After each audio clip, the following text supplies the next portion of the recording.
Service in Wilmington has issued a severe thunderstorm warning for northern Fayette County, Ohio, southeastern Greene County, southern Madison County, until 8 p.m.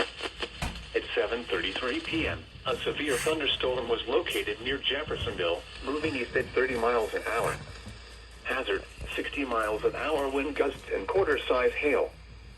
Source, radar indicated. Impact, minor hail damage to vehicles is possible. Expect wind damage to trees and power lines. Locations impacted include Jamestown, Mount Sterling, Jeffersonville, Bloomingburg, South Solon, Midway, Milledgeville, Octa, Chenoweth, Rosemore, Madison Mills, Bookwalter, Bell Center, Shady Grove, and Interstate 71 at U.S. Route 35.